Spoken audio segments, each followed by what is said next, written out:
Once upon a time in Hollywood, fame came in small packages, bright smiles, perfect curls, and eyes that made audiences fall in love. These kids weren't just actors. They were miracles on film. They carried studios through the Great Depression, sold dreams during war, and defined innocence for a world that desperately needed it. But Hollywood has a secret. For every adorable face that lit up the silver screen, there's a story that ended in silence. The child who saved a studio, forgotten. The prodigy who vanished after one wrong headline. The Disney favorite who ended up alone, buried without a name. Behind every shining light was a system that burned fast and cruel. Fame didn't fade, it evaporated. The cameras stopped rolling, the phones stopped ringing, and yesterday's child stars became ghosts of their own success. Some escaped before it broke them, some never made it out, and a few found redemption in the strangest corners of life, far from the sound of applause. Tonight, we're diving into the untold fates of 10 legendary child stars, the ones who didn't just leave Hollywood. Hollywood left them, because in the land of eternal youth, nothing ages faster than a famous child, and when the spotlight went dark, what they became might shock you. Before Mickey Rooney, before Shirley Temple, there was Freddie Bartholomew, a polished British prodigy with perfect manners and a face America couldn't resist. By 12, he wasn't just a movie star, he was Hollywood royalty. He headlined classics like David Copperfield, Little Lord Fauntleroy,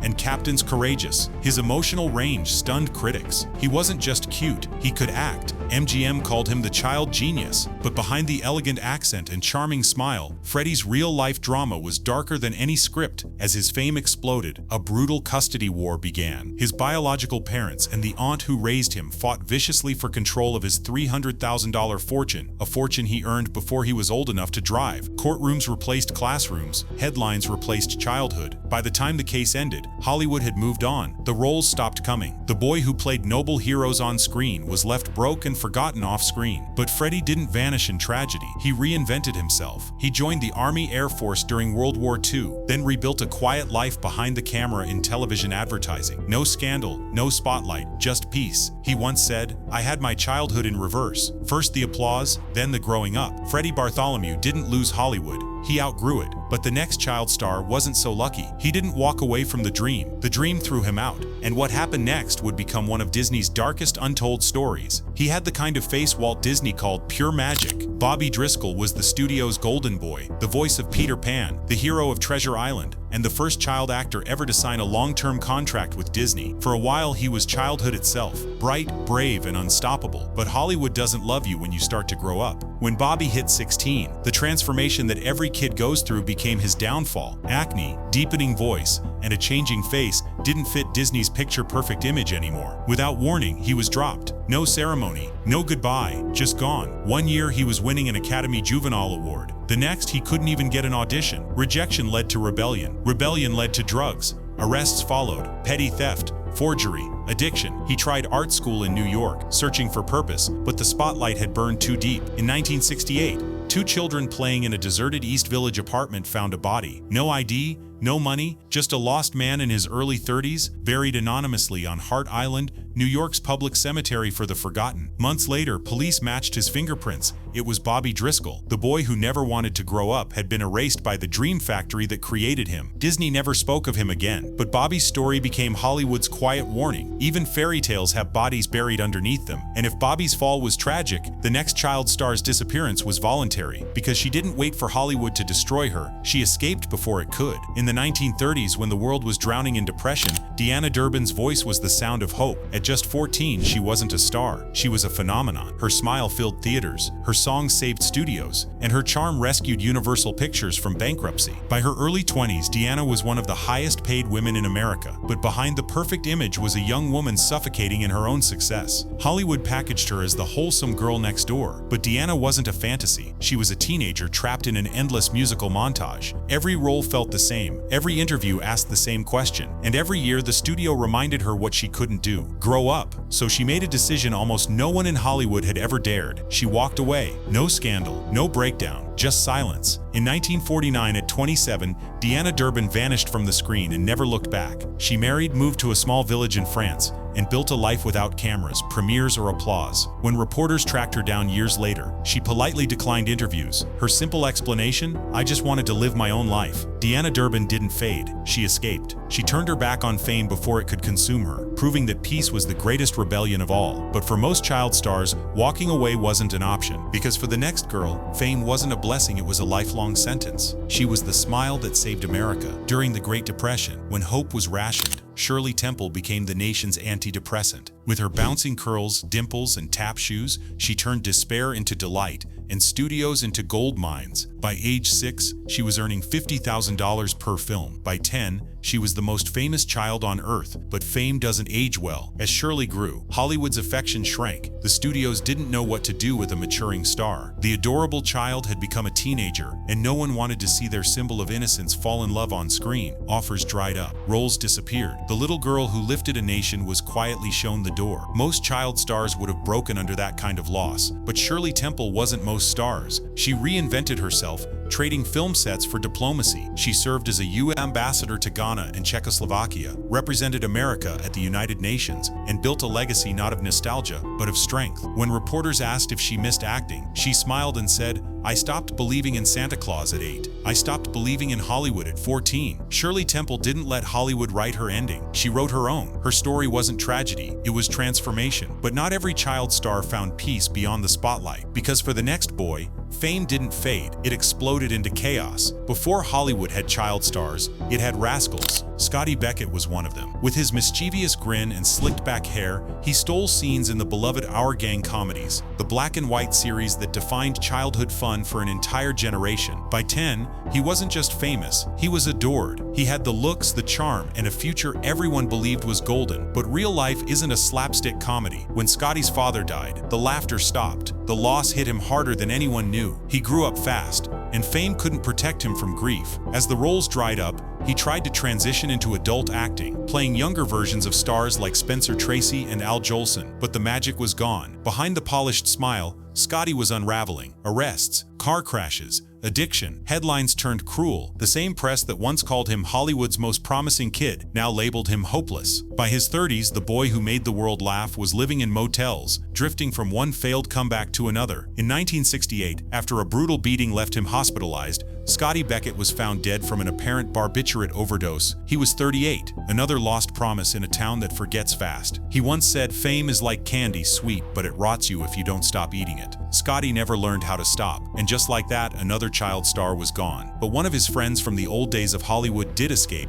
by walking away before the system could break him. And his story proves that freedom sometimes means saying goodbye to the dream entirely. Before Timmy ever fell into a well, there was Jeff, the first boy who called Lassie home. Tommy Rettig became America's sweetheart in the 1950s, starring in the original Lassie TV series. With his wide eyes and wholesome smile, he embodied every parent's dream and every child's innocence. But off-screen, Tommy felt trapped inside a role that didn't belong to him. At just 14, he shocked Hollywood by asking to end his contract. Fame, he said, wasn't freedom, it was a cage. The cameras stopped, but the weight of being a forgotten star didn't. He tried to find his place again, taking small film parts, even trying music. But the industry had already moved on to its next golden child. By his 20s, Tommy's life spiraled. Drugs, depression, arrests. The same Hollywood machine that once crowned him now crushed him. He drifted through the counterculture of the 1970s, chasing purpose outside the spotlight. And then, something miraculous happened. He found it. Tommy discovered technology. He taught himself programming, back when computers filled entire rooms, and became one of the earliest database software pioneers. From actor to engineer, he rebuilt his life on his own terms, helping others transition into the digital world. He never went back to Hollywood. He didn't need to. Tommy Rettig once said, "I learned early that the part you play on camera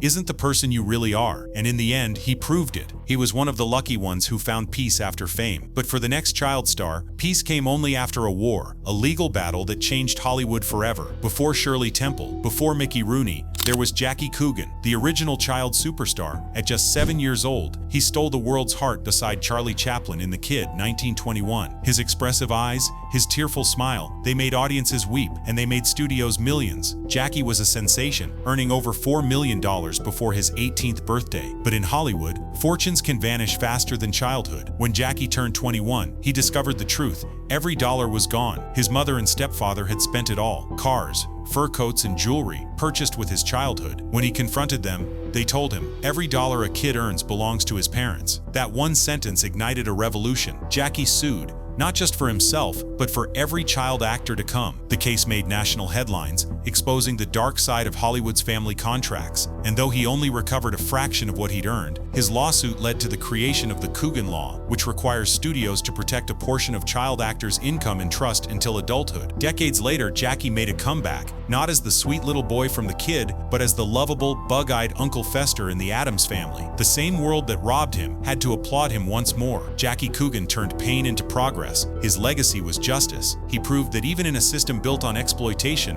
one voice could force change. But while Jackie fought for fairness, the next child star chose a quieter victory, walking away before the machine could destroy her. In the 1940s, no one could cry on cue like Margaret O'Brien. At just 7 years old, she melted hearts in Meet Me in St. Louis, alongside Judy Garland. Audiences adored her tear-streaked cheeks and trembling voice. Critics called her the little girl who could make grown men sob. She wasn't just acting, she was living emotion in its purest form. Hollywood crowned her its next eternal child. But there's a curse in that title. Children grow up and innocence has an expiration date. As Margaret entered her teenage years, the scripts stopped coming. The industry that once called her golden suddenly had no place for her. She wasn't a child anymore, and she wasn't yet a woman Hollywood wanted to see. But Margaret O'Brien didn't spiral. She didn't chase fame or headlines. Instead, she made a rare, quiet choice. She stepped away. She focused on family, education, and peace. While others battled the spotlight, she built a normal life in its shadow. No scandals, no downfall, just calm after chaos. She occasionally returned for interviews and classic film festivals,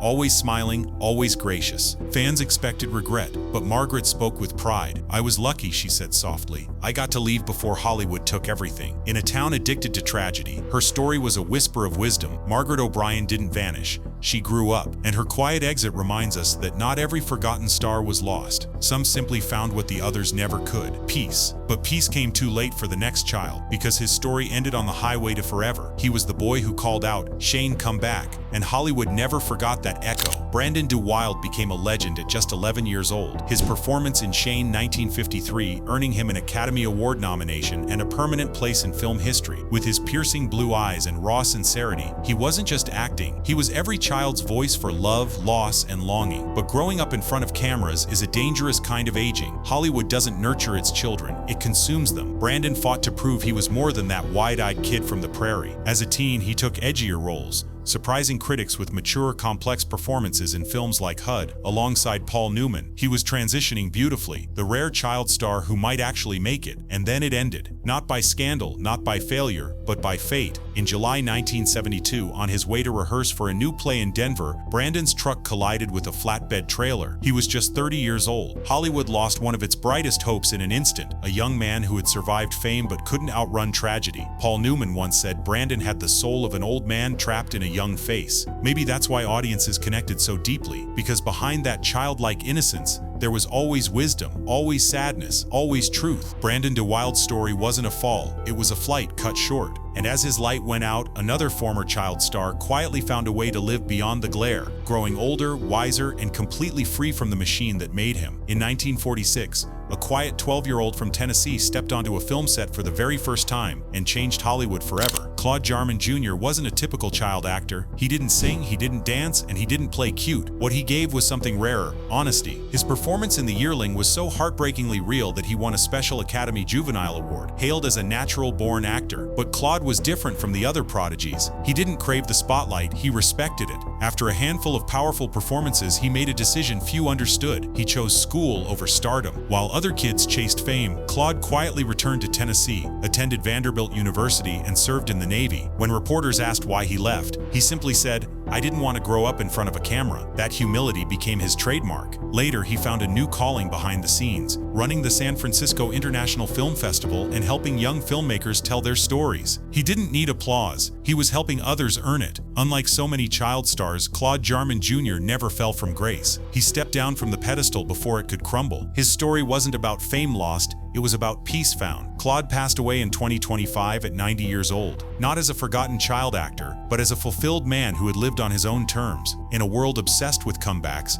Claude Jarman Jr. proved that the greatest triumph is simply knowing when to take a bow. But what do all their stories tell us about the dream factory that raised and erased them? They were adored, applauded, and immortalized on film. But when the cameras stopped, the silence was deafening. 10 children who once defined Hollywood's golden innocence, each swallowed by time in their own way. Some fell, some fled, and a rare few, like Claude Jarman Jr., found peace where fame could not follow. Their stories remind us that Hollywood's glow is a tricky kind of light, warm enough to make you dream but hot enough to burn you alive. For every Shirley Temple who transformed her fame into purpose, there was a Bobby Driscoll who never escaped the fantasy that broke him. The spotlight gave them everything and then asked for everything back. But maybe that's what makes their stories timeless. They were more than stars, they were lessons. Proof that childhood fame is both a miracle and a curse, a ticket to glory that always comes with a price. Because when the applause fades and the marquee lights dim, what's left isn't the legend, it's the person underneath. And if you thought this was haunting, wait until you see how the adults of old Hollywood broke their own rules. Binge our previous episode. It's a shocking dive into the women who defied the censors, rewrote the standards, and scandalized an entire era. You're watching Vintage Spotlight, where the past still glitters,